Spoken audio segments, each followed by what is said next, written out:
Budget చర్చలో పద్ధతుల్లో భాగంగా విద్యాశాఖ పైన చర్చించే అవకాశం కల్పించిన మీకు ప్రత్యేకంగా ధన్యవాదాలు అధ్యక్ష. అధ్యక్ష, ఒక విశ్వవిద్యాలయం గోడ మీద ఇలా రాసి ఉంది, destroying any nation does not require the use of atomic bombs or long range missiles. It only requires lowering the quality of education and allowing cheating in examinations by students. Patients die at the hands of such doctors.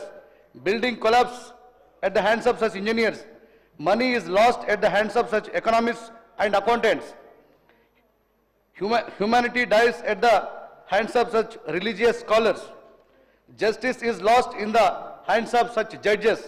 The collapse of education is the collapse of the nation. By quotation, విద్యా వ్యవస్థ యొక్క importance తెలుపుతుంది అధ్యక్ష. ఎన్నో ఆశలతోటి తెలంగాణ ఉద్యమంలో పాల్గొన్న ఒక విద్యార్థిగా, విద్యార్థి నాయకుడిగా నేను ఈరోజు సభ ముందు విద్యా వ్యవస్థ గురించి మీ అనుమతితో కొన్ని అంశాలు చెప్పదలుచుకున్న అధ్యక్ష. అధ్యక్ష, తెలంగాణ ఉద్యమం జరుగుతున్నటువంటి సమయంలో నేను ఒక విద్యార్థి నాయకుడిని.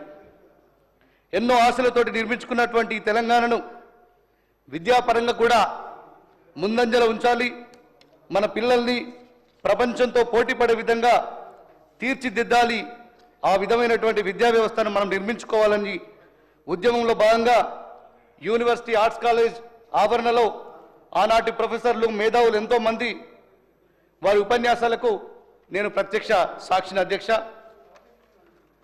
కేజీ టు పీజీ విద్యను ప్రవేశపెడతా, కార్పొరేట్ విద్య కాళ్ళు విరుస్తా, కులం పేదరికం అనే తారతమ్యం లేకుండా అందరూ కలిసి ఒకే చోట చదవాలి అనేటువంటి కళ్ళబొల్లి మాటలు చెప్పి అధికారంలోకి వచ్చినటువంటి కేసీఆర్ గత 10 సంవత్సరాల కాలంలో విద్యా విధ్వంసానికి పాల్పడ్డాడు అధ్యక్ష. ఆ విధ్వంసం ఏ స్థాయిలో జరిగిందంటే విద్యారంగంలో తెలంగాణ ఒక 2 దశాబ్దాలు వెనక్కి వెళ్ళింది. మొన్న ఈ మధ్యలో the annual status of education report 2024 అనే ఒక రిపోర్ట్ రిలీజ్ చేయబడ్డది అధ్యక్ష. ఇది చాలా ప్రామాణికమైనటువంటి రిపోర్టు. కేంద్ర విద్యాశాఖ కూడా దీని ఒక ప్రామాణికమైనటువంటి రిపోర్టుగా తీసుకొని అనేకమైనటువంటి పాలసీలను రూపొందించడానికి ఈ రిపోర్ట్ను ఉపయోగించుకుంటుంది అధ్యక్ష. ఈ రిపోర్ట్ ప్రకారం ప్రస్తుతం 3వ తరగతి నుంచి 5వ తరగతి చదువుతున్న 82% మంది విద్యార్థులకు కనీసం 2వ తరగతి పుస్తకాన్ని చదవడానికి వస్తలేదు. 8వ తరగతి చదువుతున్న 65% మందికి బేసిక్ మ్యాథమెటిక్స్ మీద అవగాహన లేదు అధ్యక్ష. అధ్యక్ష, అత్యంత భయంకరమైనటువంటి విషయం ఏమిటంటే ఈ రిపోర్ట్లో తెలంగాణ రాష్ట్రం బీహార్, ఛత్తీస్గఢ్, జార్ఖండ్ వంటి రాష్ట్రాల కంటే కూడా అధమ స్థానంలో ఉందని చెప్పడానికి చాలా బాధిస్తుంది అధ్యక్ష. అధ్యక్ష, జాతీయ స్థాయిలో నేషనల్ అచీవ్మెంట్ సర్వేని ఒక పరీక్ష జరుపుతారు అధ్యక్ష. ఇందులో 3, 5, 8, 10వ తరగతి వాళ్ళకి పరీక్షలు జరిపి ఏ రాష్ట్రాల విద్యార్థులు ఏ స్థాయిలో ఉన్నారనేది పోల్చి చెప్పడం జరిగింది అధ్యక్ష. దేశంలో 36 రాష్ట్రాలు మరియు కేంద్ర పాలిత ప్రాంతంలో టాప్ 5 వర్స్ట్ పర్ఫార్మెన్స్ స్టేట్స్లో మన రాష్ట్రం ఒకటని చెప్తే గుండె తరుక్కపోతుంది అధ్యక్ష. అధ్యక్ష, కేంద్ర ప్రభుత్వ ఆధ్వర్యంలో 2017-18 నుంచి రాష్ట్రాల విద్యాల వ్యవస్థలకు పర్ఫార్మెన్స్ గ్రేడింగ్ ఇండెక్స్ అనే సూచికను ప్రవేశపెట్టి వాటి విద్యా వ్యవస్థల పనితీరు ఆధారంగా ర్యాంకులు కేటాయించడం జరుగుతుంది అధ్యక్ష. ఈ ఇండెక్స్లో తెలంగాణ మొత్తం దక్షిణ భారతదేశంలో కాదు, అత్యంత వెనుకబడిన రాష్ట్రాల సరసన చేరి ప్రతి సంవత్సరం తన ర్యాంకును దిగజార్చుకుంటూ వస్తుంది అధ్యక్ష. మరొక ముఖ్యమైన సూచిక అధ్యక్ష, అసర్ 2022 రిపోర్ట్ ప్రకారం సెకండరీ విద్య పూర్తయిన తర్వాత డ్రాప్అవుట్ అవుతున్న విద్యార్థుల సంఖ్య తెలంగాణ రాష్ట్రం మొదటి స్థానంలో ఉంది. జాతీయ స్థాయి సగటు 13.2% ఉంటే మన రాష్ట్రంలో 22.1%గా ఉంది అధ్యక్ష. ఈ విధంగా లెక్కలను చెప్పుకోపోతే గత ప్రభుత్వంలో ఏ విధంగా విద్యా వ్యవస్థ విధ్వంసానికి గురైందో ఊహకు కూడా అందనంతగా ఉంది అధ్యక్ష. పైన చెప్పినటువంటి గణాంకాలన్నింటి కూడా ప్రభుత్వ విద్యా వ్యవస్థకు సంబంధించినటువంటిగా దాదాపుగా ఈ విధంగా ప్రభుత్వ విద్య ఎందుకు నిర్లక్ష్యం చేయబడ్డదని ఆలోచిస్తే గత ప్రభుత్వం కార్పొరేట్ విద్యకు పెద్దపీట వేసి ప్రభుత్వ విద్యాలయాల్లో చదివేటువంటి విద్యార్థుల జీవితాలను ఆగం చేసింది. బడా కార్పొరేట్ వ్యక్తులతో ఆనాటి ప్రభుత్వ పెద్దలు కుమ్మక్కై నారాయణ చైతన్య విద్యాలయాలను ప్రోత్సహించిన అధ్యక్ష. కాంగ్రెస్ ప్రభుత్వం వచ్చాక ఏనాడు లేనంతగా విద్య కోసం నిధులు అధికంగా కేటాయించడం జరుగుతుంది అధ్యక్ష. గతంలో ఎన్నడూ లేని విధంగా ఈ బడ్జెట్లో విద్యాశాఖకు గౌరవ ముఖ్యమంత్రి రేవంత్ రెడ్డి గారే విద్యాశాఖను స్వయంగా మానిటర్ చేస్తున్నారు. 23,108 కోట్లు ప్రతిపాదించడం నిజంగా మన ప్రభుత్వానికి విద్యారంగం పట్ల ఉన్న చిత్తశుద్ధిని తెలియజేస్తుంది అధ్యక్ష. ప్రభుత్వం విద్యకు నిధులు కేటాయిస్తే దాని యొక్క ఫలితం పేద ప్రజలకు, బడుగు బలహీన వర్గాలకు అని గ్రహించలేనటువంటి మొద్దు నిద్రలో ఆనాటి ప్రభుత్వం ఉంది అధ్యక్ష.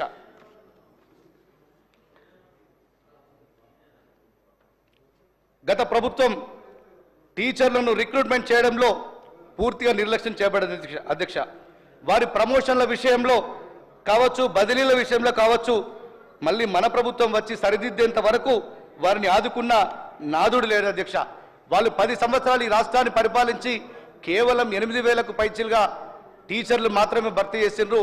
అంటే యావరేజ్ అది సంవత్సరానికి 1000 టీచర్ల కంటే ఎక్కువ కాదు అధ్యక్ష. మన గౌరవ ముఖ్యమంత్రి రేవంత్ రెడ్డి గారు మన ప్రభుత్వం వచ్చినాక కేవలం సంవత్సర కాలంలోనే 11,000కు పైగా టీచర్లు మనం భర్తీ చేసుకున్నాం అధ్యక్ష. 2 దశాబ్దాల నుంచి వాళ్ళకు బదిలీలు లేవు, ఆ బదిలీలు కూడా చేసినాం, ప్రమోషన్లు కూడా కల్పించినటువంటి చరిత్ర మన ప్రభుత్వానికి ఉంది అధ్యక్ష. అంతేకాదు బడులపైన పర్యవేక్షణ కూడా కరువైంది అధ్యక్ష. పర్యవేక్షణ అధికారులైనటువంటి డిఈఓ కానీ, డిప్యూటీ ఈఓ కానీ, ఎంఈఓ పోస్టులు కూడా గత ప్రభుత్వంలో నియమించబడలేదు అధ్యక్ష. ఎన్నో ఆశలు పెట్టి కేజీ టు పీజీ అనే పేరు మీద 1000కి పైగా సంక్షేమ పాఠశాలను ఆనాడు ప్రకటించిన అధ్యక్ష. ఆనాడు సంక్షేమ హాస్టళ్లలో సమస్యలకు నిలయాలయ్యే అధ్యక్ష. పక్కా భవనాలను కావలసిన వసతులు కల్పించినటువంటి వాటిని కేవలం వేళ్ల మీద లెక్క పెట్టచ్చు అధ్యక్ష. ఈ పాఠశాలకు తగినటువంటి టీచర్లు లేరు, వారికి తగినటువంటి వసతులు లేవు. కేవలం బీఆర్ఎస్ నాయకుల జేబులు నింపడానికి వాళ్లకున్నటువంటి ఆ రోజు కోళ్ల ఫారాలు, అద్దె భవనాలను తీసుకొని వినియోగించుకొని పిల్లల జీవితాన్ని పనంగా పెట్టిన అధ్యక్ష గత ప్రభుత్వం. ఇలా మొన్నటికి మన దసరా సమయంలో ఇలా వాళ్ళ అద్దె భవనాలన్నీ ఆ బీఆర్ఎస్ నాయకుల కనుసన్నలు ఉన్నాయి, వారి ఆధీనములు ఉన్నాయి. వాళ్ళందరూ కూడా ఈ హాస్టల్స్ నడవడానికి లేదని చెప్పి ధర్నా చేస్తే గౌరవ ముఖ్యమంత్రి రేవంత్ రెడ్డి గారు, ఉప ముఖ్యమంత్రి భట్టి గారు, పొన్నం ప్రభాకర్ గారు ఆ రోజు గ్రీన్ ఛానల్ ద్వారా వాటికి రెంట్ పే చేస్తున్నాం, తక్షణమే వాటిని ఓపెన్ చేయండి, లేదంటే మీ మీద క్రిమినల్ చర్యలు తీసుకుంటామని చెప్తే అప్పుడు ఓపెన్ చేసిండ్రు. నిజంగా వాళ్ళు ఎంతటి క్రూరానికి పాల్పడ్డారు ఈ ఎడ్యుకేషన్ సిస్టంలో అనేది ఒకటి మీకు మీ ముందుకు తీసుకొస్తున్న అధ్యక్ష. ఏ విధమైనటువంటి ప్రణాళిక లేకుండా, శాస్త్రీయ గణాంకాలు చూడకుండా నెలకొల్పినటువంటి ఈ పాఠశాల దెబ్బకు జిల్లా పరిషత్ పాఠశాలలు, మండల పరిషత్ పాఠశాలలు మూతపడిపోవడం, లేకపోతే సరైనటువంటి విద్యార్థుల సంఖ్య లేక అవసర దశకు చేరుకోవడం జరిగింది అధ్యక్ష. కొండ నాలుకకు మందు వేస్తే ఉన్న నాలుక ఊడిందన్నట్టు ఆ విధంగా సంక్షేమ హాస్టళ్ల దెబ్బకు మంచిగా నడుస్తున్నటువంటి ప్రభుత్వ పాఠశాలలు ప్రస్తుతం మూతపడే దశకు చేరుకునే అధ్యక్ష.